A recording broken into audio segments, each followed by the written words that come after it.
Geography online class में आप सबका स्वागत है। आज हम लोग देखेंगे जल संसाधन और जल संसाधन में हम लोग उसका सामान्य परिचय देखेंगे, जल दुर्लभता, जल संरक्षण एवं प्रबंधन देखेंगे। तो चलिए शुरू करते हैं। सबसे पहले जल संसाधन का सामान्य परिचय हम लोग देखेंगे। जल एक चक्रीय संसाधन है जो पृथ्वी पर प्रचुर मात्रा में उपलब्ध है। जल चक्रीय संसाधन है।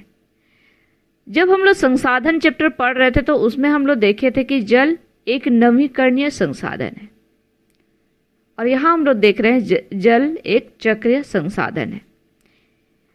तो जल नवीकरण कैसे बनता है? तो यही चक्रीय विधि के द्वारा जल नवीकरण हो जाता है। तो चलिए उसको हम लोग देखेंगे।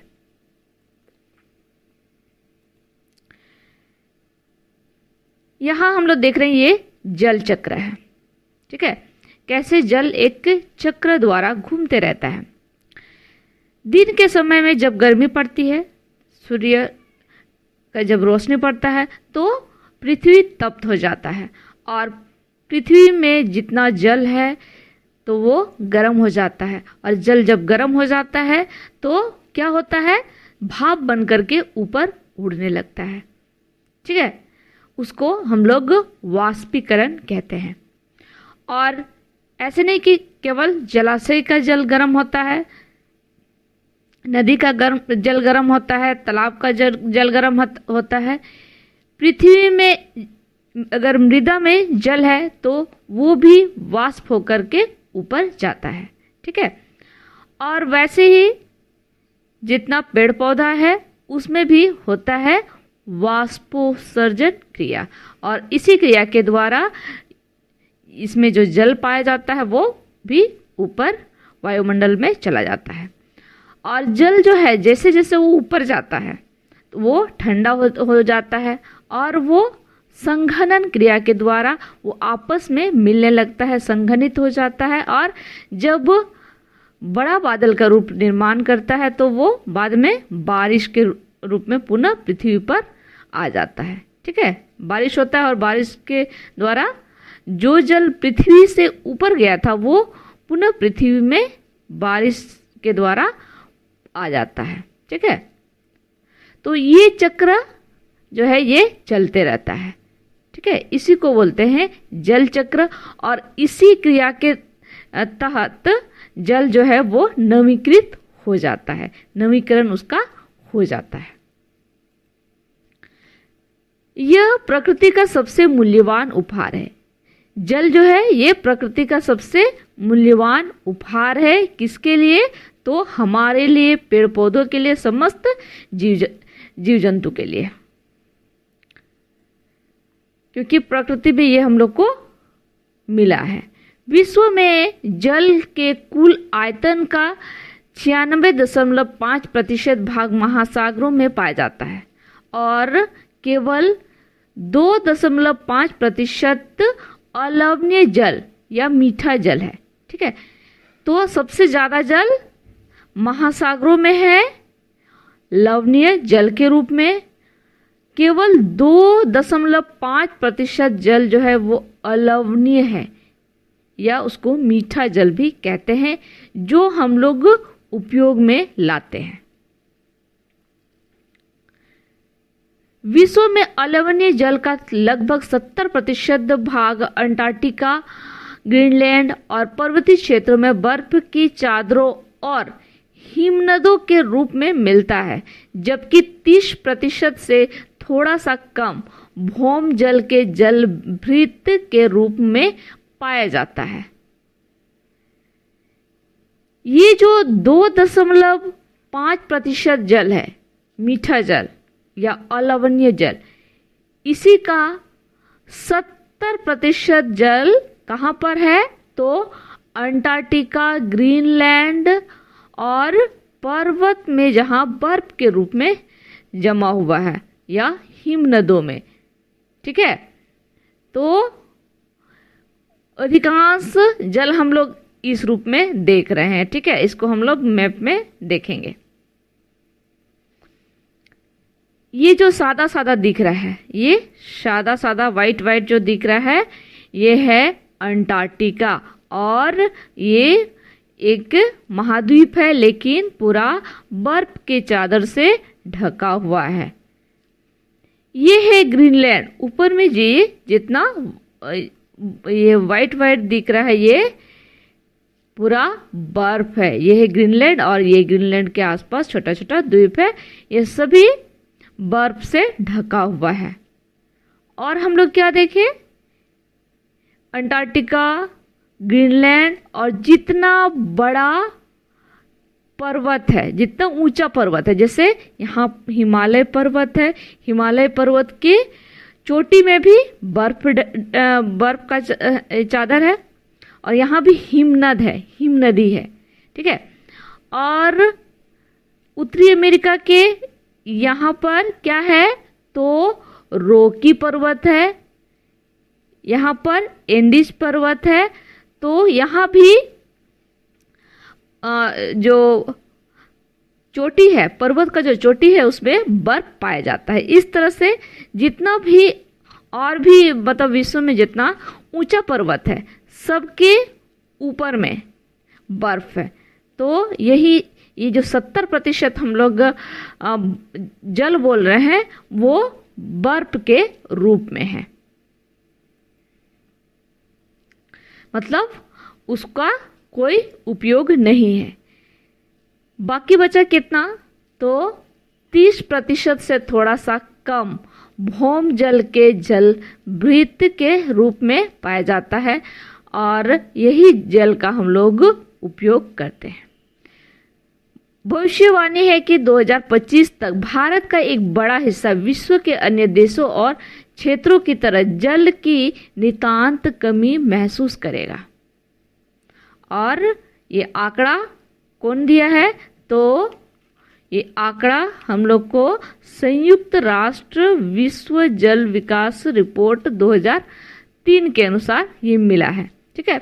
ये भविष्यवाणी किया गया है, इन संस्था के द्वारा ये भविष्यवाणी किया गया है कि 2025 तक भारत का एक बड़ा हिस्सा, ठीक है, भारत का एक बड़ा भाग भी, जैसे विश्व के बहुत बड़ा क्षेत्र में जल का कमी है, भारत का एक बड़ा भाग भी जल का नितांत कमी का महसूस करेंगे।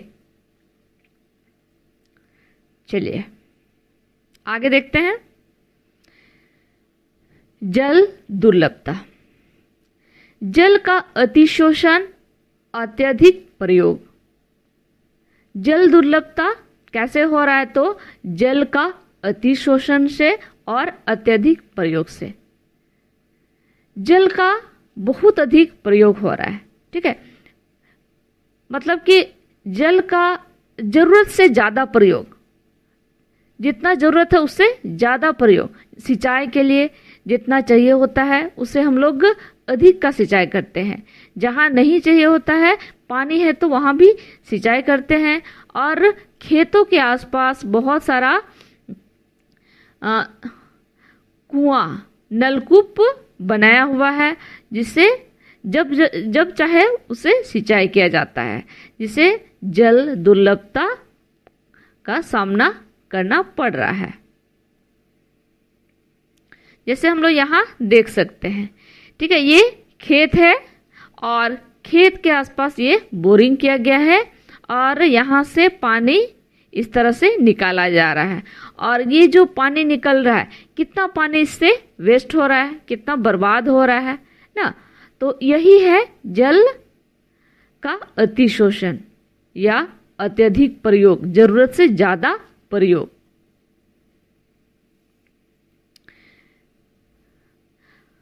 नेक्स्ट है अत्यधिक और बढ़ती जनसंख्या। हम लोग जानते हैं भारत का जनसंख्या ऑलरेडी बहुत ज्यादा है, और ये जो जनसंख्या है लगातार बढ़ रहा है, ठीक है, पहले से ज्यादा है और बढ़ भी रहा है। और इसके लिए एक बड़ा जनसंख्या के लिए तो जल का भी उसके लिए उपयोग ज्यादा होता है, क्योंकि हम लोग जानते हैं कि जल का उपयोग घर से लेकर बड़ा बड़ा कारखानों तक किया जाता है, ठीक है। घरेलू कार्य में जल का बहुत बहुत ज़्यादा उपयोग है। यदि जनसंख्या ज़्यादा रहेगा, ज़्यादा परिवार रहेगा, तो जल का भी उपयोग अधिक रहेगा। ठीक है। और बढ़ती जनसंख्या के लिए फसल उगाना, तो फसल उगाने के लिए सिंचाई की आवश्यकता होती है, तो उसमें भी जल का अधिक प्रयोग हो रहा है। कारखाना में जनसंख्या बढ़ रहा है, तो कारखाना में भी दबाव बढ़ रहा है, अधिक सामान बनाना है, तो उसके लिए वहाँ भी जल का अधिक उपयोग हो रहा है। नेक्स्ट देखेंगे हम लोग औद्योगिकीकरण और शहरीकरण। ठीक है, औद्योगिकीकरण और शहरीकरण। उद्योग का बढ़ना को औद्योगिकीकरण कहते हैं।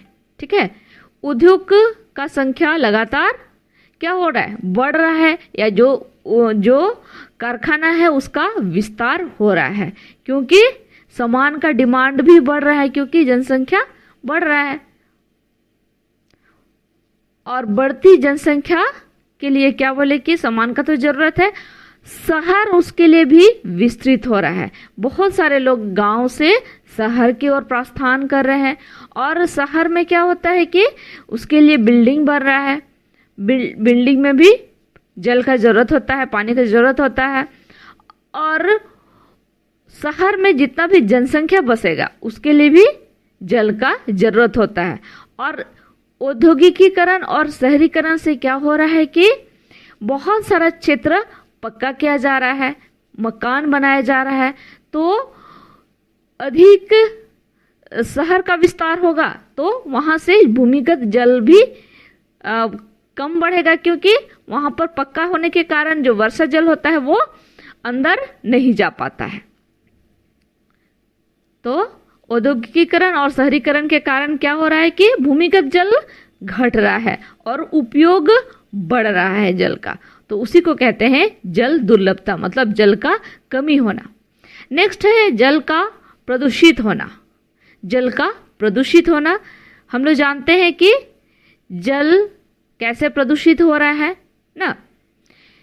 जितना भी कारखाना है, हम लोग को पता है कारखाना एक नदी के किनारे स्थापित किया जाता है, क्योंकि कारखाना को जल का जरूरत पड़ता है। ठीक है, वहाँ के लिए विद्युत का जरूरत पड़ता है, और विद्युत के लिए जल विद्युत हो या ताप विद्युत हो, दोनों में जल का जरूरत होता है।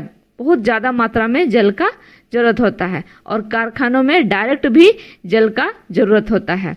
और जो कारखाना से पानी निकलता है, या शहर से, जो बड़ा शहर से नाली के द्वारा जो पानी निकलता है, गंदा पानी जो निकलता है, वो कहाँ जाता है, तो नदी में जाता है। ठीक है, छोटी नलियों के द्वारा वो नदी में जाता है, और वैसे में नदी का जल प्रदूषित हो रहा है।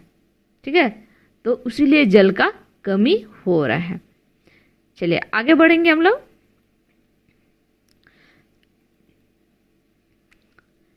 जल संरक्षण एवं प्रबंधन।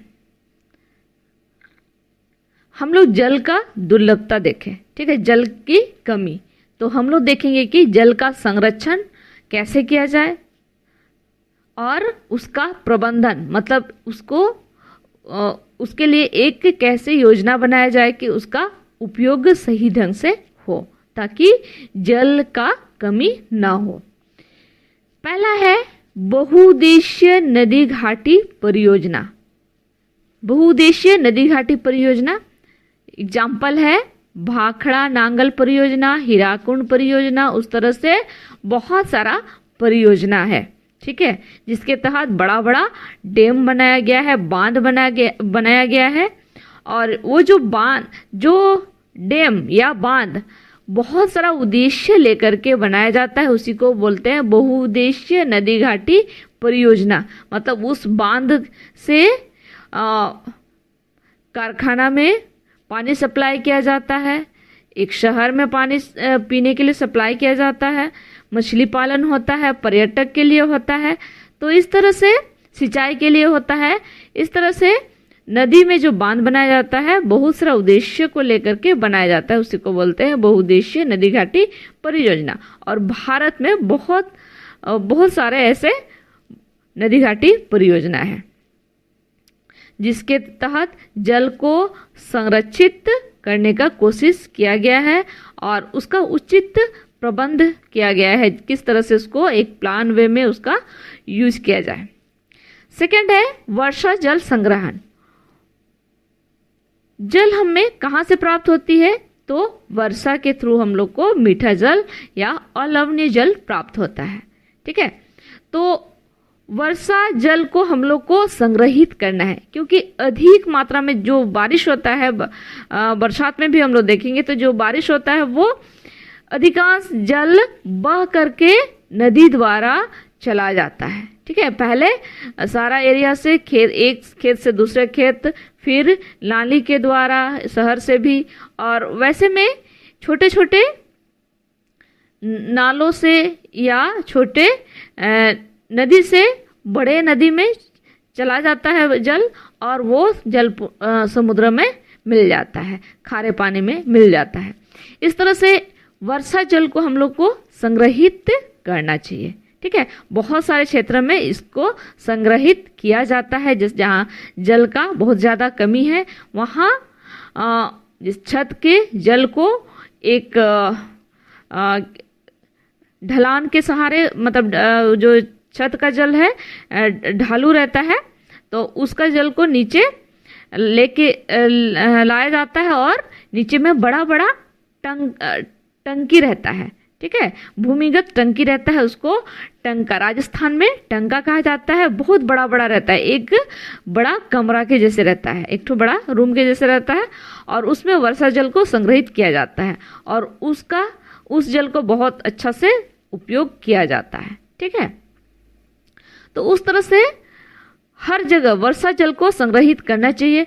जैसे झारखंड में भी 2 साल पहले हम लोग देखे थे कि बहुत जगह डोभा का निर्माण किया जा रहा था, तो वो डोभा में जल जमा होता था और अंदर वो डोभा के सहारे वो भूमिगत जल बन जाता था। तो उस तरह से वर्षा जल को संग्रहित करना चाहिए। जल संसाधन का उचित उपभोग, जल संसाधन का उचित उपभोग हम लोग को करना चाहिए, सही तरीके से करना चाहिए। जल स्रोतों के पुनर्भरण की व्यवस्था, जल स्रोत मतलब भूमिगत जल जो है या तालाब है, कुआं है, ये सब को भरने का कोशिश करना चाहिए वर्षा जल द्वारा। जलभृत मानचित्र एवं प्रबंधन परियोजना, एक मानचित्र भी बनाना चाहिए ना सरकार के द्वारा, जहाँ जल का कमी है, जहाँ जल सामान्य है उस तरह से, तो उसके हिसाब से एक अच्छा प्रबंध किया जा सकता है।